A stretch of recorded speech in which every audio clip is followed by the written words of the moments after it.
Wetwao, jina jani Frank Chola. Njimu fuatu juwakalanda musenga wa binji jimbi. Mubitachi wa dipoku. Njimu ditunga jakongo wa mungalata nanga mukasai. Njimwenza tujombetu mutuipa chiletu. Kuzanji kanyika dilu ya baluba. Kuluisha bundu bwa mwakulu wa chiluba. Kumanyangana baluba bonsu fakuikala bamwe. Kwambuluishangana twetu bonsu. Lumono lwa tujombetu ndo kwambuluisha baluba bonsu. Baji bamwangala kabulo babujima watuikala pamwe ni nyika dilu ya kwetu wakubenga kuhomoi kwetu kundela. Kwetu nkukasai. Chers compatriotes, 10 avril 2019, 10 avril 2020.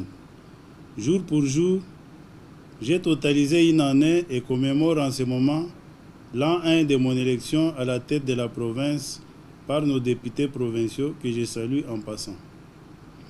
Comme la journée du 10 avril 2020 avait coïncidé avec la clôture de la prière décrétée il y a quelques semaines, dans le cadre de la riposte contre la pandémie du Covid-19, je ne pouvais pas prendre parole pour vous rendre compte. Chers compatriotes, la victoire de mon élévation à la tête de notre province est la vôtre. Votre détermination à mettre en déroute les ennemis de la démocratie avait été en son temps et demeure incontournable et imposante. L'opinion se souviendra qu'avant mon élection, des ennemis de la démocratie s'étaient liqués à tenter de marcher sur votre volonté. Vous aviez bravé la peur, la pluie, la fatigue. Vous aviez mis de côté vos préoccupations et vos souffrances journalières en vue de me soutenir, en restant à mes côtés, avant, pendant et après mon élévation à la tête de la province. Et spontanément, vous m'aviez accompagné en triomphe à travers des artères de la ville de Mbujimayi. Je vous réitère mes sincères remerciements. Je ne vous trahirai jamais. L'opinion se souviendra également que des ennemis d'avant mon élection qui se sont battus contre ma candidature sont demeurés dans leurs instincts de combattre ma gestion, feignant de distraire notre population à travers des discours démagogiques en se présentant comme de fidèles serviteurs des intérêts de la population. Une génitrice digne de ce nom ne peut en vouloir au produit de ses entrailles. L'on ne se moque pas du Seigneur, l'on ne se moque pas du peuple. Ne dit-on pas que toute autorité vient de Dieu?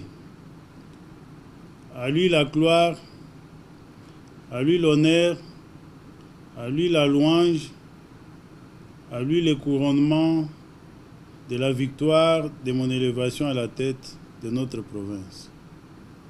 Lui qui a rendu possible la marche de ma vie à la tête de notre province sous sa divine protection jusqu'aux premiers anniversaires de mon élection.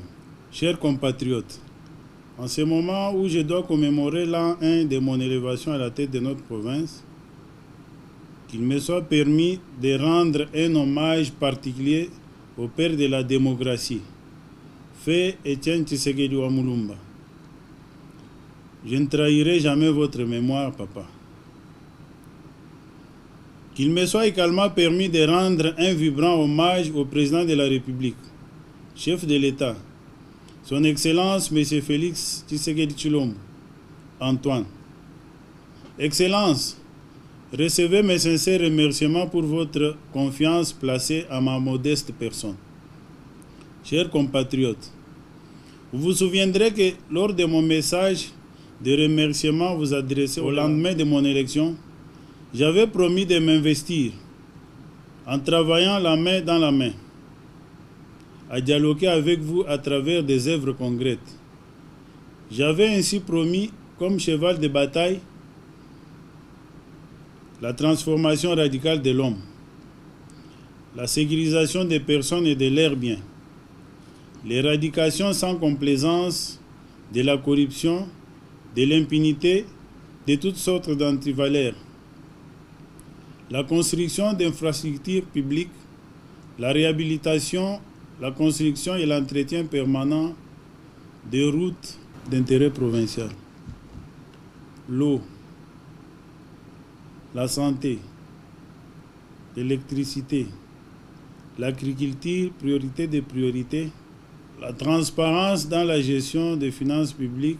En effet, à travers une ferme volonté politique et malgré l'environnement politique et économique que j'ai trouvé, j'ai supposé plusieurs réalisations qui s'imposent, justement en conformité avec la logique des choses et les décrets de destruction trouvés. Pour tout observateur sincère, honnête et pris du sens élevé d'un évaluateur impartial, l'on conviendra que l'on ne saurait exiger d'un gestionnaire de la chose publique, en moins d'une année de son mandat et même encore avant la fin de son quinquennat, des résultats élogieux, lorsque l'on sait qu'il doit évoluer dans un décor de reconstitution à zéro des finances publiques, lorsque l'on sait qu'il devrait être régulièrement ravitaillé en rétrocession, lorsqu'il doit s'entourer d'un environnement apte à endurer le respect des recettes publiques. Bref, à combattre les antivaleurs enracinés de manière vertigineuse à tous les niveaux de la société. Tout développement confronté à un degré élevé de destruction commence toujours par s'attaquer d'abord à la racine, au redressement du système, avant de poser les colonnes de son impulsion. Faire le contraire, c'est exposer tout l'édifice à l'écroulement, sans plus ni moins, à l'instar d'un château construit en biscuit. Autrement dit, un avion ne peut amorcer son décollage que s'il est en bon état, ce qui justifie la nature et la qualité, parfois non apparente, des réalisations obtenues à mi-parcours. Ainsi, restez fermement fidèle à la volonté de notre peuple. Je m'en vais vous brosser les réalisations de ma gestion à mi-parcours. Tant il est vrai que l'anniversaire que je commémore en ce jour est celui de mon élection à la tête de notre province. Mon bilan sera donc valablement tracé au terme d'une année de mon entrée en fonction, soit au 1er juillet de l'année en cours. En premier lieu, je vais décrire de manière succincte la situation que j'ai trouvée avant mon entrée en fonction. En deuxième lieu, je vais dénombrer les réalisations faites à mi-parcours. En troisième lieu, je vais étaler les difficultés rencontrées. Et enfin, en quatrième lieu, je vais annoncer dans une conclusion les orientations qui nous conduiront dans les jours à venir. Primo, quelle est la situation trouvée à mon entrée en fonction? 1. La province a été trouvée dans un trou profond, tous les secteurs étant hermétiquement bloqués. 2. Les effectifs à tous les niveaux, au gouvernorat et dans les différents services publics de la province, étaient pléthoriques et pleins d'effectifs. 3. Des systèmes à tous les niveaux étaient montés pour saigner à blanc les recettes de la province. Fraude, détournement de tout genre. 4. La population a été mal habituée par l'ancienne gestion à recevoir des deniers publics à l'occasion de rien. Des deniers couverts en dons avérés du reste insignifiants, en vue d'instaurer et de pérenniser une honteuse politique de la main tendue et la main tendue à tous les niveaux. 5. Les fonds attendus du pouvoir central pour les investissements demeurent suspendus depuis mon entrée en fonction. 6. Plusieurs dettes contractées de mauvaise foi au nom de la province. Des conflits coutumiers créés et laissés délibérément par l'ancienne administration pour satisfaire des intérêts purement privés. 8. Un système d'encadrement de l'impunité qui sévit dans la fonction publique en vue de pérenniser les multiples antivaleurs qui s'y commettent en tache d'huile et qui empêchent la mobilisation des recettes de la province. 9. Les ressources provinciales de réalisation des recettes ont été réduites et minorées. Dans ce décor, comment affronter aisément des actions de grande envergure de développement qui peuvent nous permettre de faire face au degré des défis en infrastructure trouvés et à relever. Une politique d'intolérance, de dénigrement et d'obstruction de tout acte de développement entreprise par mon gouvernement avait été montée à travers une campagne médiatique de diabolisation dans le souci de déranger ma popularité et de m'enterrer politiquement. Chers compatriotes, en effet, pour en arriver à ces réalisations à mi-parcours, j'ai dû briser toutes les résistances politiciennes négatives de l'ère qui tentent méchamment de freiner nos élans. J'ai fait face à une campagne de désinformation, d'intoxication préméditée, perpétrée pour asseoir des intérêts partisans, des positionnements politiques qui sont pourtant vides de la protection des intérêts de notre population. Vous vous en doutez, cette désinformation et cette intoxication ont été entretenues pour simplement jeter un discrédit sur ma personne, ma gestion et mon mandat, et à servir des intérêts obscurs sans plus ni moins. Secundo, quelles sont mes réalisations en 9 mois de mon parcours? 1. La maîtrise progressive du système de destruction trouvé, puis l'imposition de notre propre système, basé sur une gestion parcimonieuse de la res publica. Et là, il faut le préciser, c'est la personne du gouverneur que je suis qui constitue par elle-même le pas des géants dans ses réalisations à mi-parcours. Cette gestion parcimonieuse est due à mon intégrité morale. En effet, elle rassure et contribue à la protection de l'intérêt général. Quant à ces, il faut vous rassurer que Dieu m'a fait grâce.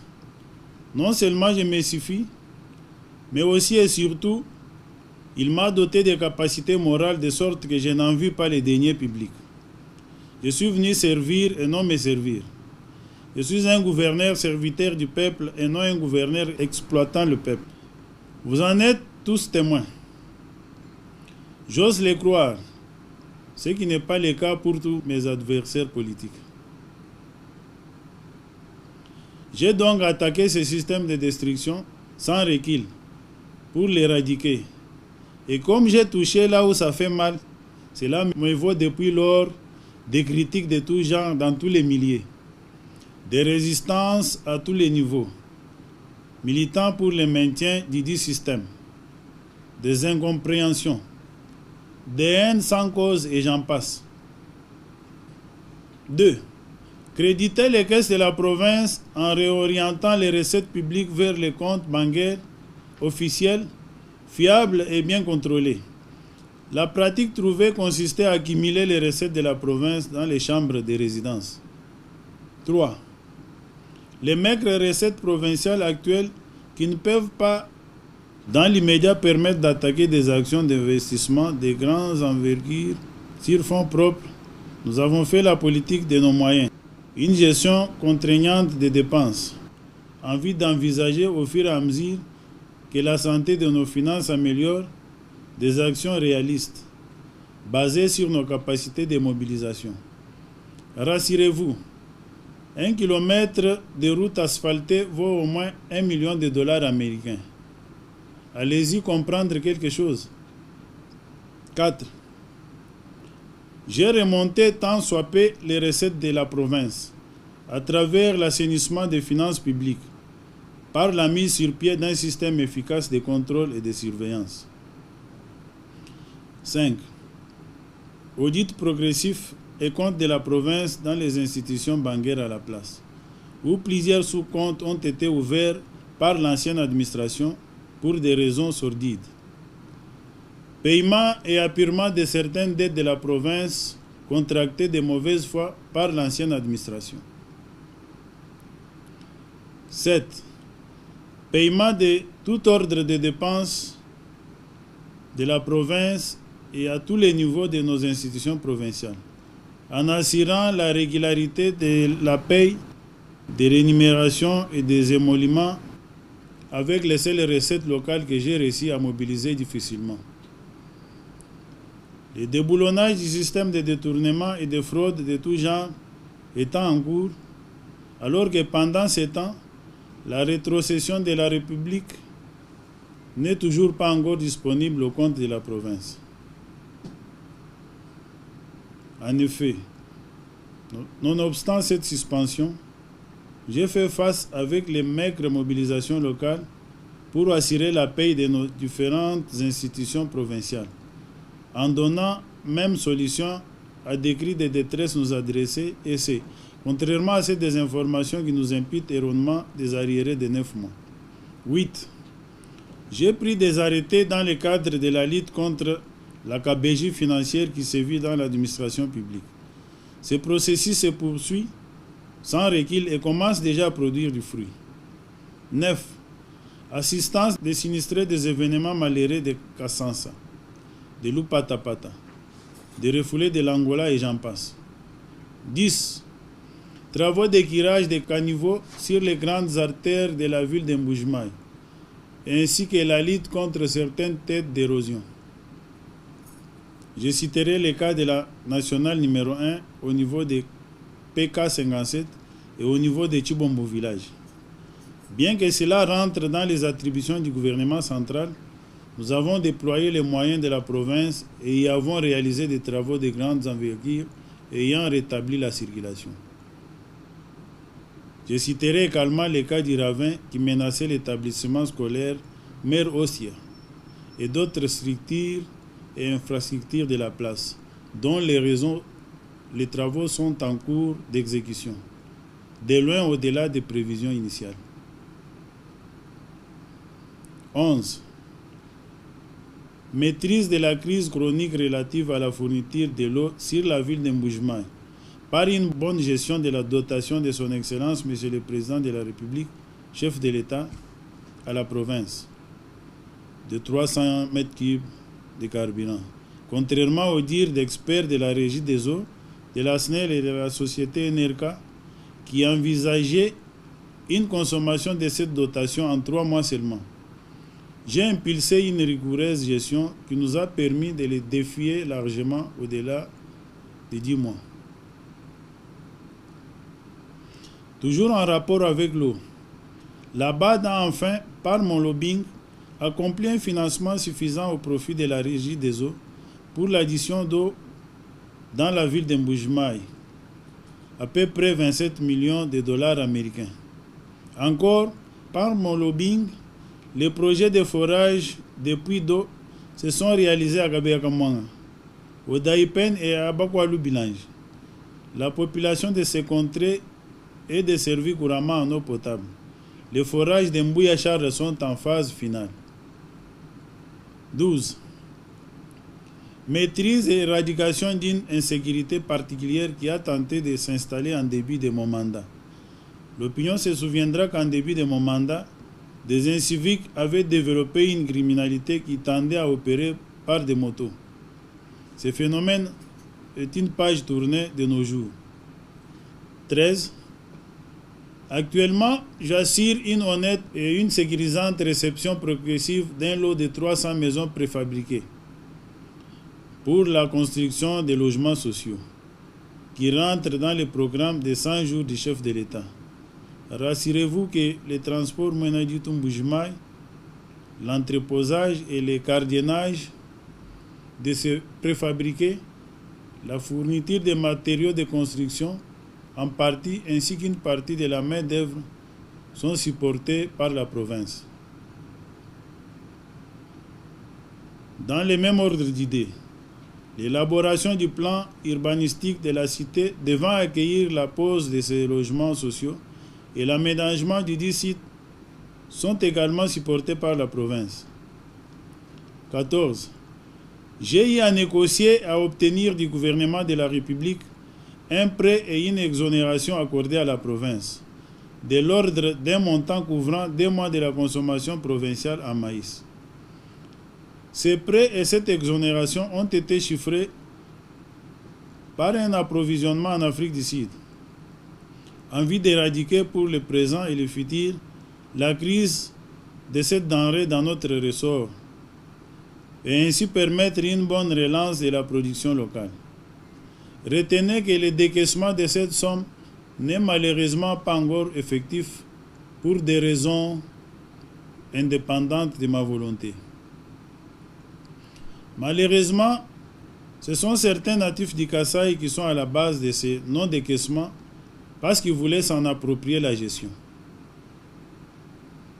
Aussi, l'opinion se souviendra à ce propos que mes adversaires se sont permis de fabriquer des crises artificielles en créant la rareté de cette denrée, alors que pareille crise est habituellement connue dans la province depuis les millénaires sous le nom de Kaswabang, qui veut dire une période qui se caractérise de tout temps par la rareté. Cette crise a été accentuée par les événements de Kamwenansap, lesquels événements n'ont pas permis à la population de s'adonner aux travaux champêtres. 15. J'ai eu plusieurs contacts avec différents investisseurs pour la relance des divers secteurs de la vie.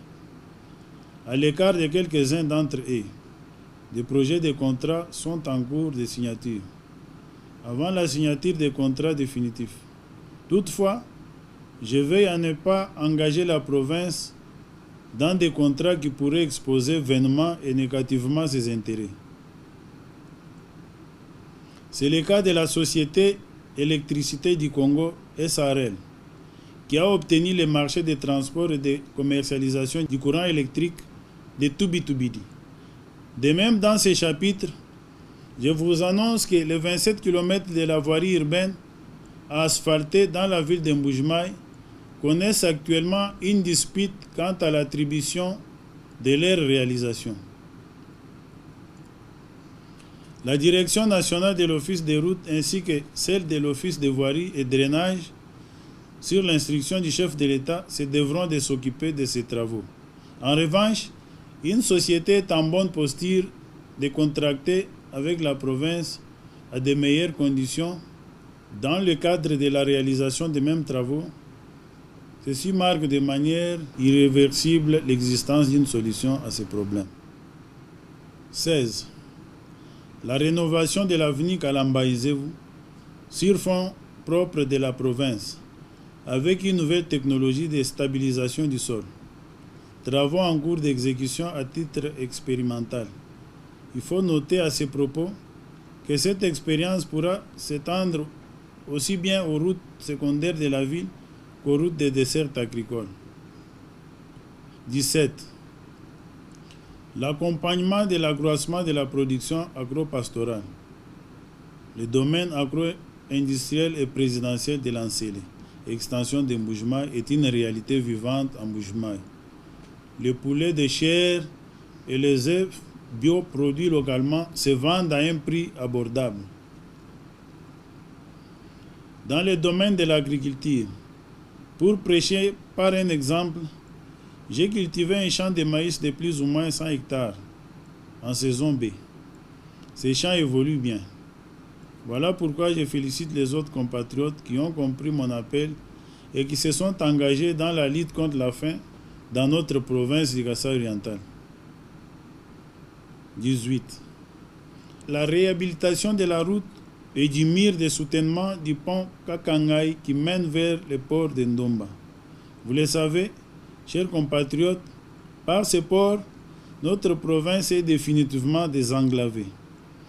La première cargaison est déjà en vente en Mbujimaï, même si le prix du ciment gris pratiqué aujourd'hui n'est pas celui exigé par le chef de l'État, son Excellence Antoine Félix Tshilombo Tshisekedi, et attendu par notre population. Bientôt, un économat du peuple sera mis sur pied au niveau de la province pour achalander les marchés en produits manufacturés de première nécessité. Il est question ici de réaliser le vœu le plus ardent du chef de l'État, son Excellence Félix Antoine Tshisekedi Tshilombo, celui d'éradiquer définitivement la faim au Kasaï oriental. Moi aussi j'adhère à cette vision. Je me suis résolu à m'impliquer pour l'ouverture de notre province par la voie fluviale, Vous le savez, la voie fluviale est le moyen de transport le moins cher au monde. Kassayennes et Kassaïens, chers compatriotes, notre province sera inondée, vous mangerez et vous vous rassasierez. Par le port de Ndomba et la navigabilité de ces cours d'eau, de fleuves et de rivières dont Dieu nous a nantis, les commerçants du Kasaï oriental ont désormais, par l'implication personnelle du chef de l'État, son Excellence Félix-Antoine Tshisekedi Tshilombo, la possibilité de bénéficier de financement du FPI pour l'exploitation de cette ligne dans les deux sens. Les bateaux et les barges vides au retour de Ndomba pourront constituer des cargaisons de produits des champs pour leurs évacuations vers Kinshasa. Nos agriculteurs seront encouragés de cultiver davantage, non seulement pour la consommation locale, mais aussi pour l'exportation. Cette économie circulaire fera ainsi de notre espace non seulement un espace de consommation, mais aussi celui de production. 19. Mise sur pied et pilotage du comité de crise de la riposte contre la pandémie du coronavirus. Et dans ce cadre, il y a eu ouverture de deux comptes à la TMB, en francs et en dollars.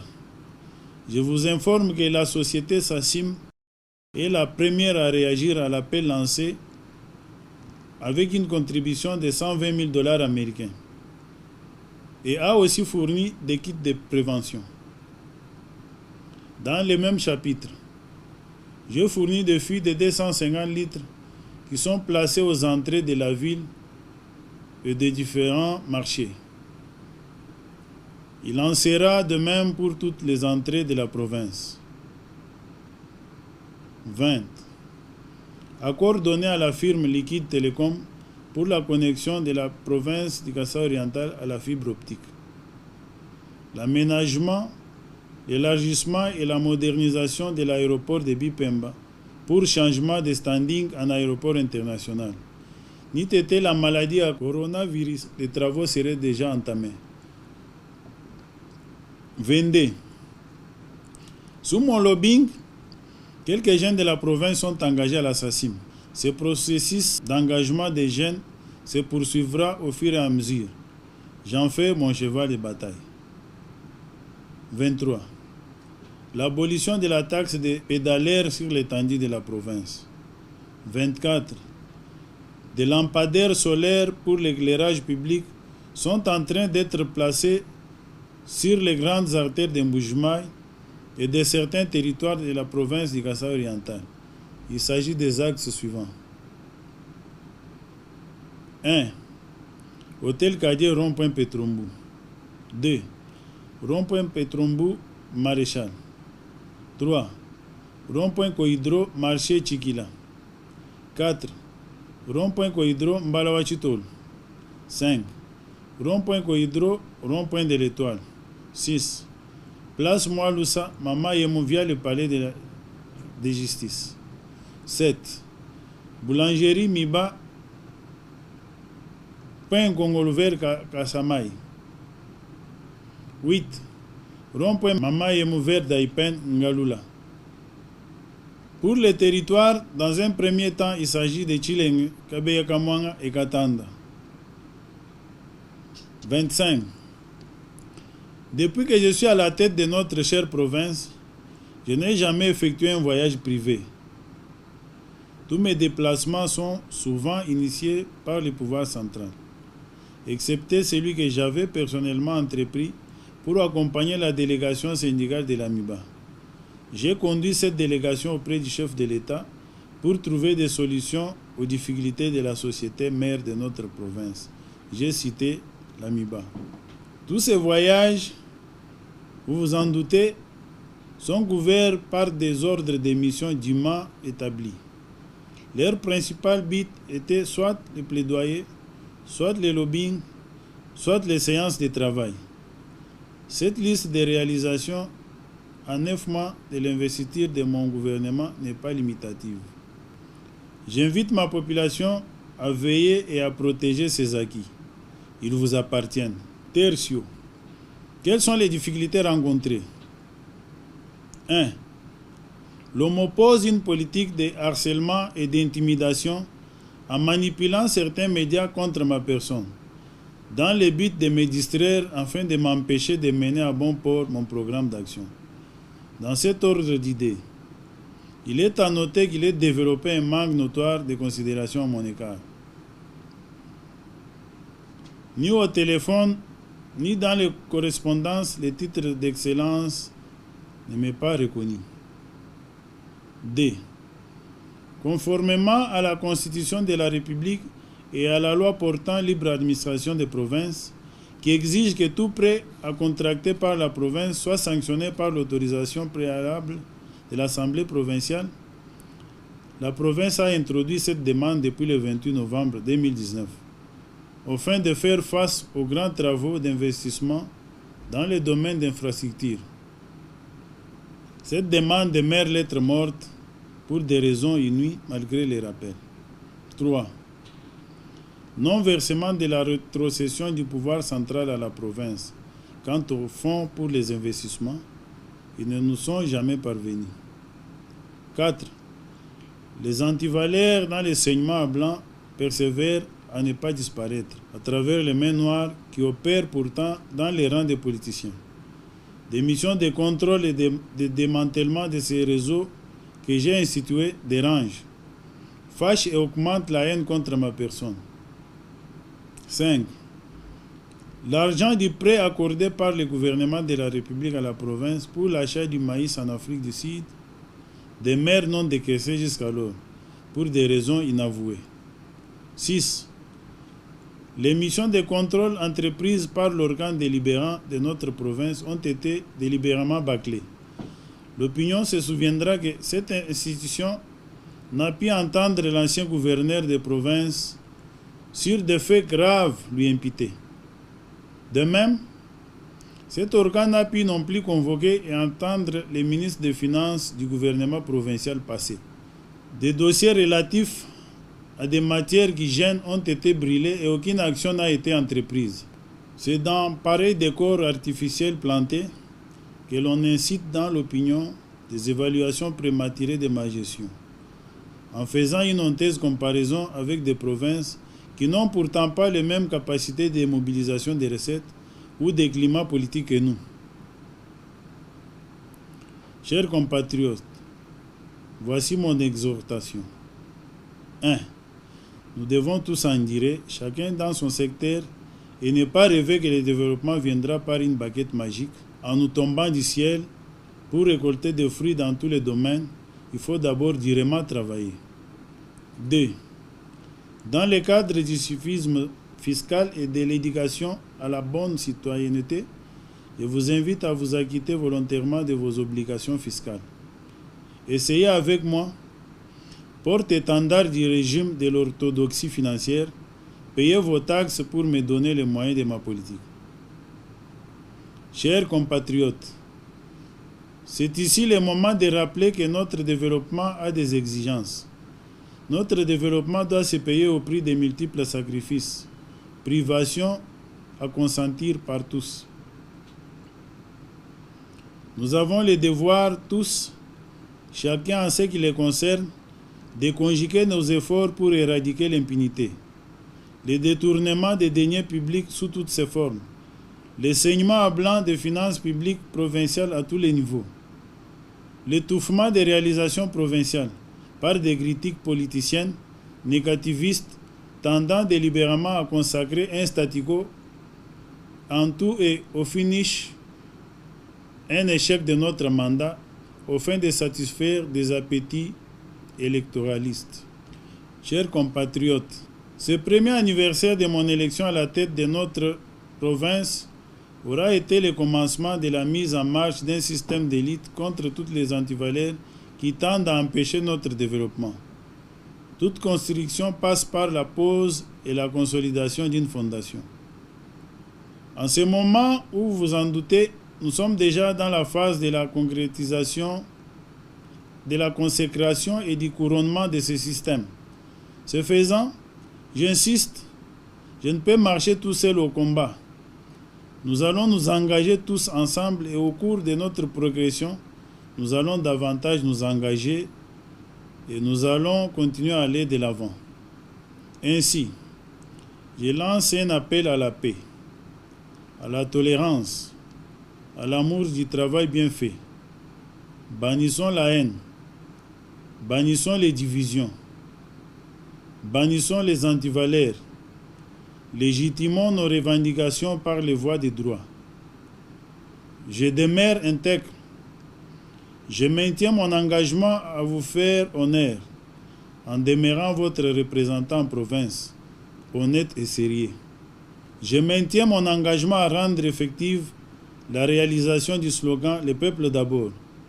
Je suis et je demeure dans la vision de notre président, son Excellence Félix-Antoine Tshisekedi Tshilombo. Chers compatriotes, demeurons attentifs contre les incursions de l'ennemi. Puissent les bonnes valeurs nous unir de manière à nous conduire vers le vrai succès. Puissent nos énergies conjuguées être la clé de notre réussite commune. Puisse l'Éternel Tout-Puissant bénir le Kasaï oriental. Je vous remercie.